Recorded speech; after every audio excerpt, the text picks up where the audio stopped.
Oh, we have so much to talk about, but I would be remiss in not starting with the travel travails of one Emily even last week. Plus, you're home for like 2 days, not even, and then you're on the road again. So, Yeah. yeah, but let's before the travel stuff, you had Stanford-Louisville, and Yes. uh, great anticipation, and like a few of the other matches, boom, boom, boom. Thank you. Drive home safely. Yeah, that's exactly what it was. And going into this one, it's like, okay, it's another top five match. There's been four already, and three of those four were in three sets. So we're going into this, a national network. We're on ESPN. We're praying that we get a match out of it. So it's the fifth top five matchup of the year. And Louisville just absolutely swept them. And Stanford came back in the second and third set, and it got really close up until the end.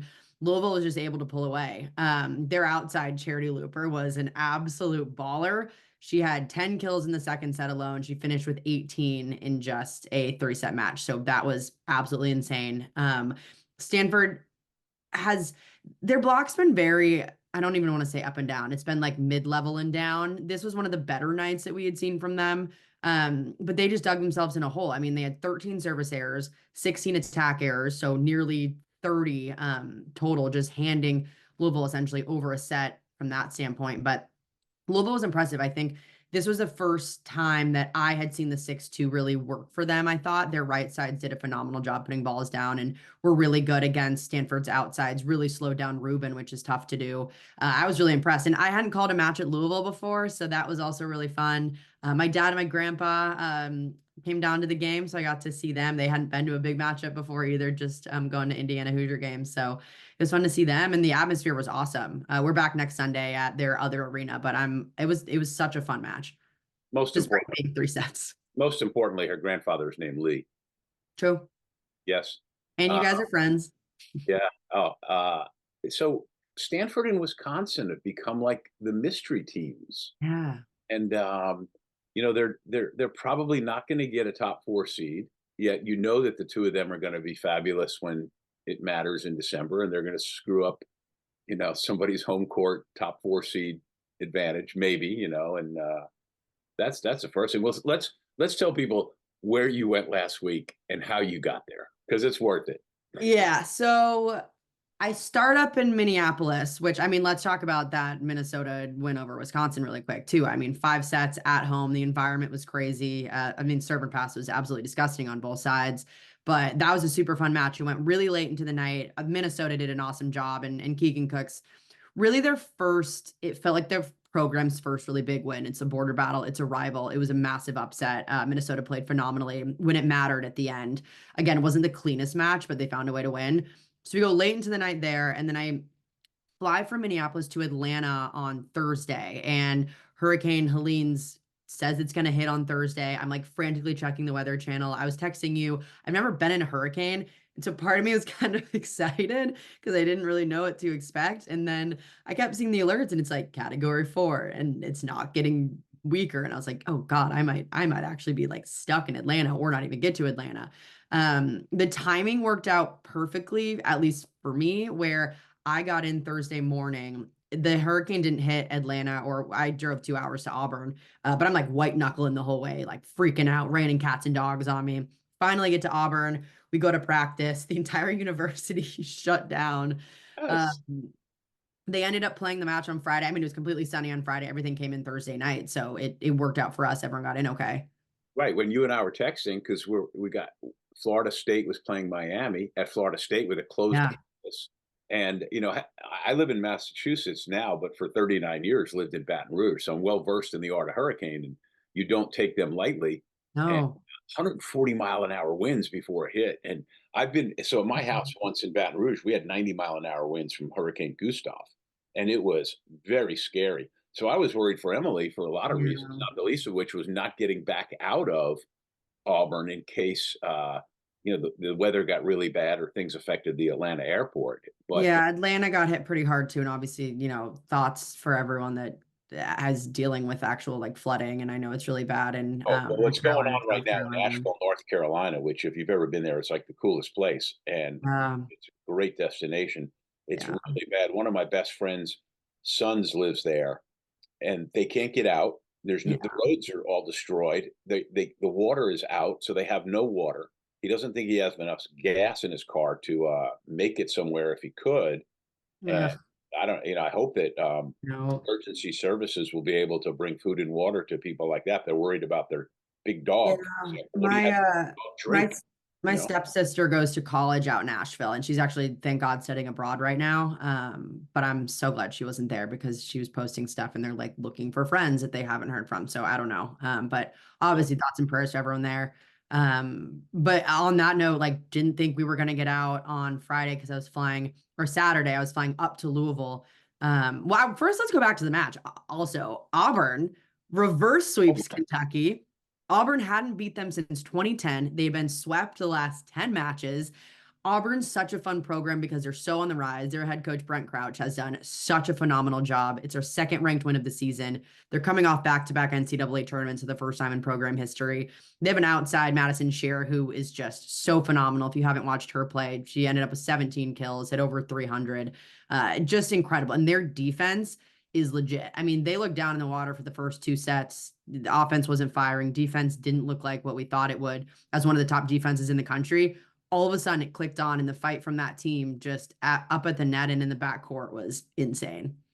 well, there were so many reverse sweeps in the last week. Like that Yeah. same night, um, UC Irvine had a reverse sweep at Hawaii. They were just then, and I've got them. I kind of try to keep notes of track of them as we go.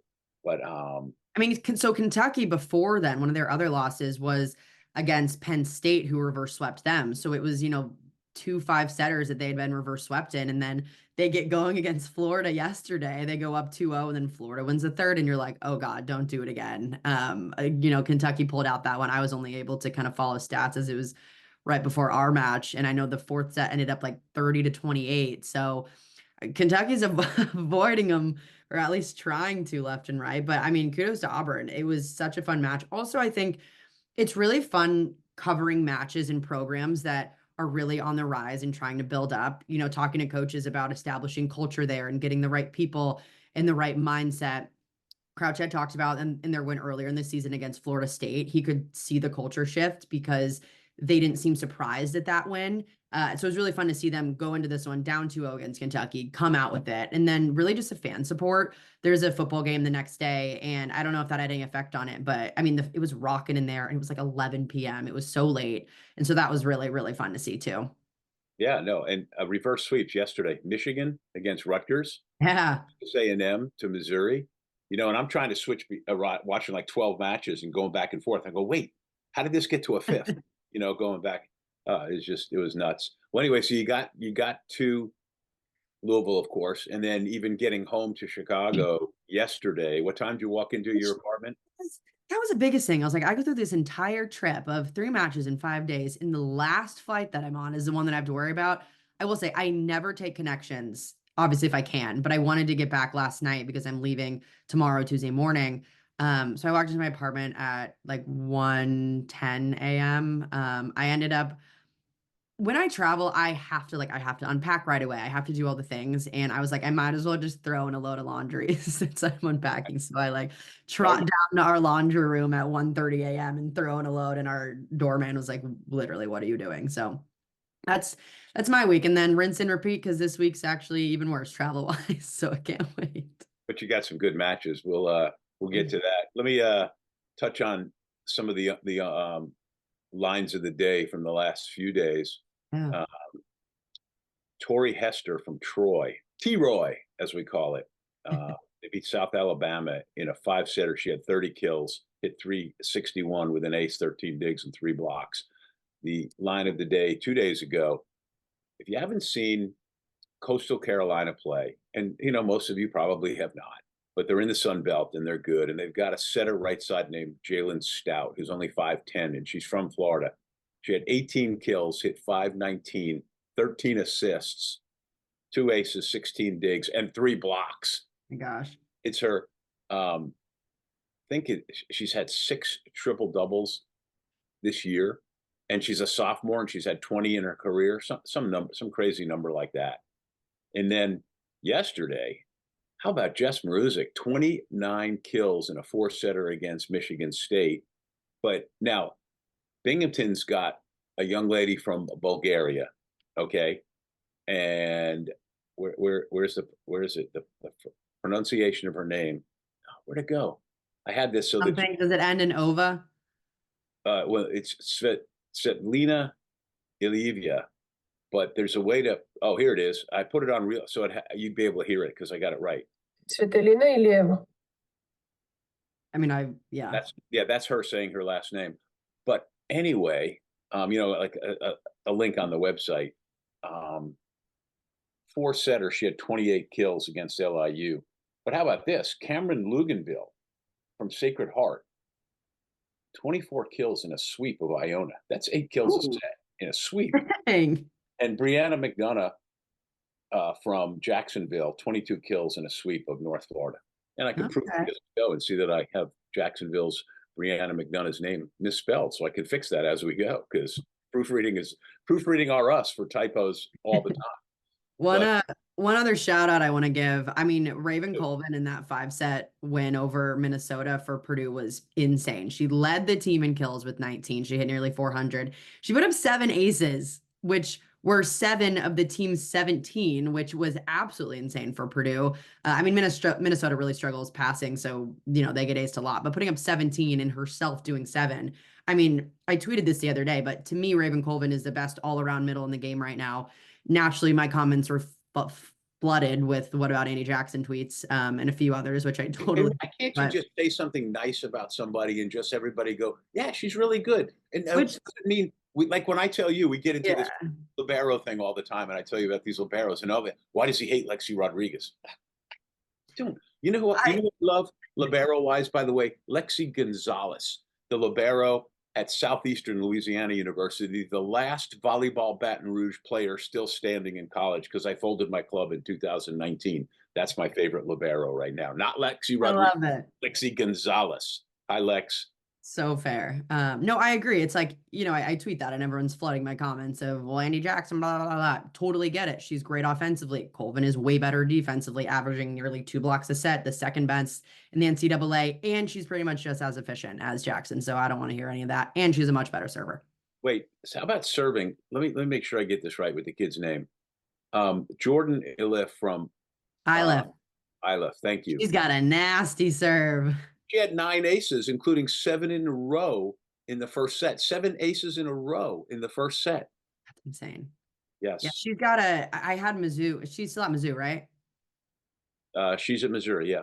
Missouri, yeah. She victim of that reverse sweep we talked about. Yeah, she's got a nasty, it's like a hybrid topspin, but the way that it comes out of her hand is just funky. It's tough. By the way, clothing. Thank you, Kirsten Bernthal Booth, because you remember last week. So yep, yours is beautiful. My apartment's hot. Yeah, I gotta look at that. Oh, you got the hoodie. Although this is going to be my new, because this is a perfect lightweight long sleeve. Nike is making such great stuff. So Kirsten, thank you. And hey, you want to give me crap? I voted Creighton 3 in the volleyball match. I did, and maybe that because I think they're really good. And right now, I do too. So I have Pittsburgh's so good. Oh my gosh. I texted you 25-8 against Georgia Tech. Yes, you were preparing for your Stanford-Louisville, so I was giving you some updates on some stuff. And I think I said Pittsburgh is demolishing Georgia Tech, which they're demolishing everyone. Yes, and I would be okay with us calling Pittsburgh 1 and Nebraska 1A. Nebraska is playing extremely well. Totally. Like two matches ago, Lindsey Krause struggles and they pull Taylor Landfair for the first time out of the bullpen, and all she does is go nuts. 100. And then yesterday, big victory over USC without Landfair plays like she got a kill. Yeah. Penn State, it's the head-to-head that makes me so baffled. All the top 5 teams have basically swept each other, but obviously aside from Pitt. Penn State crushed Louisville. Mm-hmm. Penn State got crushed by Pitt, and then Penn State beat Purdue, and Purdue's very good and beats Purdue handily, right? And then Louisville is I don't know if they're a live by the pin, die by the pin team. When Anna DeBeer's playing well, and like yesterday with Charity Looper, who seems to have two speeds, great and not. But when they're Yeah. both great, they're fabulous. Oh, wait, one note on Looper that if you missed our interview after the match, it was probably the best interview I'd ever heard. She comes over and we sit her down and she's just like vibing. She's feeling herself. She had a point in the match where she had this massive block. It was the most fun point I've ever been a part of. She's like wiping off her hands, just a showmanship. I loved it. So she comes over and we sit her down. Like, what was your mindset headed into this? How did you have the night that you had? And she goes, well, I already did it. I dreamed about it last night that I did exactly that. Yeah. And we were like, okay, first of all, what the heck? And then we asked about that celebration that she had. And she was like, oh yeah, I was saving that one. I also did the same celebration in my dream last night. And I was like, first of all, girl, I need to start putting in some stuff with you about dreams for me, because I'm looking for a few things here. You dreaming up a boyfriend? What are we doing? It's just you should be dreaming of on-time flights. But in our poll, Penn State, Louisville, Stanford, Creighton, I mean, I think any one of them can beat the other on a Yeah. given time. And I actually like Creighton more than those others right now. Well, And the then tough thing is for Creighton, they have Marquette this week, but other than that, they don't play right, anyone. RPI goes down. right, the RPI for them is going to be tough the rest of the way. So they just have to hope other teams lose, because they're not going to get any other big wins except Marquette, who's not having the best season. Correct. And right now in the RPI, unofficial, and of course, then we rail on the RPI and when the committee comes out and uses it too much. But for the purpose of this conversation, Nebraska, Creighton, Louisville, Pitt, Stanford, Penn State, number 7, North Carolina. North Carolina at 7, Florida State at 8, and then Auburn at 9, Kansas, Texas, Illinois, which doesn't have a great record, and I think they're 0-2 now to start the Big Ten. Wisconsin, Oregon, Purdue, Washington. Yeah, I mean, RPI, again, it doesn't mean anything until we get a few weeks in, because some of those teams, you play the RPI game when you're a bubble team and you need the wins, and you play teams that do well in their conferences but aren't power conference teams. Totally get it. It works. But some of those teams have no business being ranked as high as they are. But again, that's how the RPI works. It's all formulaic. Right. So in this week, Baylor and SMU, which gives Texas 3 teams in there. Before we go over the key matches of the week and your upcoming travel schedule, I'm fired up because my new hometown team, Boston College, of course, I also have Merrimack in there, but I haven't been yet. No, but BC is home Friday night for Pitt. Ooh. And Sunday for SMU. Oh, so you get to see both. Absolutely. So I'll be excited. I'll see. That'll give me almost everybody practically in the in the top. Only one I haven't seen Pitt, and I haven't seen Kansas. Other than that, I think I've seen everyone. I get Georgia Tech. Georgia Tech and Kansas and Pitt are the only 3 teams I haven't seen, and I have Georgia Tech this weekend. I have Pitt next week, so I'm not going to see Kansas all year, but in 2 weeks I will have the whole, I think, top 20 covered. Wow, that's good. That's good. Well, there's a couple of teams out there that are just I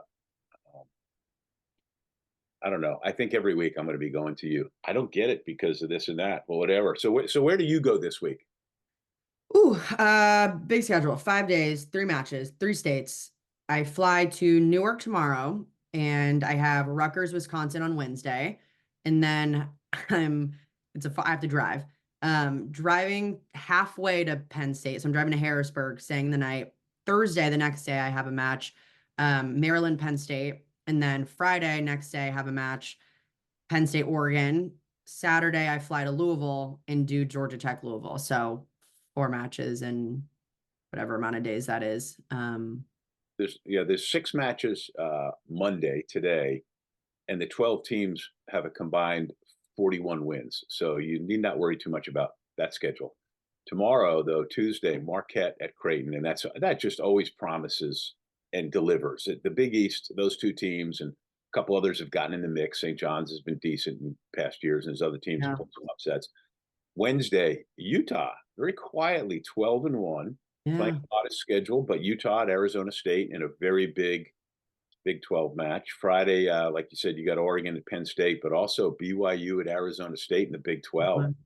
2 good teams with good records. Saturday, Minnesota at USC, and as you noted, an 11 p.m. Eastern start. I shan't be watching that one live. was going to say I might not either, but Yeah. I think that's a really good opportunity for USC that's looking for its first, big win of the season still. They have the pieces to do it. They've been dealing with injuries lately. Pushed Nebraska, a decent amount during that match yesterday. Obviously, they got swept, but I think this could be a really good opportunity for USC to get Minnesota, late match. USC's block is one of the best in the country. If they can serve tough and knock Minnesota out of system, I think USC can get them. Yeah. And then Sunday, Washington, which is unbeaten and And hasn't they play Iowa. They play Iowa Friday, so likely still unbeaten. trap game. But Sunday, Washington at Wisconsin, Texas at Florida, which is going to be their first SEC, and that's a good one. Boy, the Florida-Kentucky match yesterday was high level. Really? There's a couple of right sides right now who are just playing out of their minds. And if you took them off their respective teams, I'm not convinced their teams would be top 10. One of them is Nebraska with Merritt Beeson because she's that good in carrying such a load. The other is Kennedy Martin for Florida. If you haven't seen Kennedy Martin play, I will go on record as saying in a nation right now with a lot of really good NCAA right sides, she's the best one. She, when healthy, she is absolutely fabulous. She's doing it all, and she's just a vicious attacker, not only in the front row, but feeding her out of the back row. She is a beast. And with all due respect to the rest of their team, which is a nice team, and they picked up Isabel Martin from UNLV, and their setter situation is working itself out as it is. But you take Kennedy Martin off that team, I'm not sure that they win a whole bunch of matches. That's how good she is. Completely agree. I think Florida's relying on her way too much. Again, they're rotating through setters. Stuckey doesn't seem like she's fully healthy. At least I know she got pulled after that first set. Didn't look incredible. Again, I didn't watch the match. I was just following along. Kind of, we had it on right before our match was going on, but wasn't able to like fully invest and follow and listen. But she's coming back. I think they're way too reliant on Martin, but she's delivering, so that's working. But at some point, it's going to hit a T. She's just fabulous. I think too that she has a national team future at a pretty high level. Georgia Tech at Louisville, and then Baylor at TCU. That will be special because the TCU gym is tiny unless they're moving it to the big arena. That one will be really fun. Yeah. Well, big week. I was going through the matches and I started off, I was like, oh, this isn't the biggest week. And then we got to Sunday and I was like, oh my God, this is a big week, just like every other week. Well, I'm excited for your travel and the matches you'll see, and I'm more excited for me that I don't have to travel more than 45 minutes to go see Pitt and SMU this week. We were going to make it a big weekend down in Boston, and it's not far. It's like 20 miles. But the hotels in Chestnut Hill, where Boston College is, I mean, I already have a mortgage. I don't need another one. So we're going to drive back and forth. But we'll have plenty to report on when we do this next week, won't we? Yes, I'm in a stretch where I have 3 weeks straight of gone Tuesday through Sunday. And so after this week, well, really after next week, it'll lighten up a little bit, but this is kind of my heavy week and I'm going into it low energy. So we'll see how this goes. You'll pump up because you're young and strong. KBB, thanks again. It's an yes. Awesome shirt. All right. Thanks, Em, and thanks everybody for watching. Thanks, guys.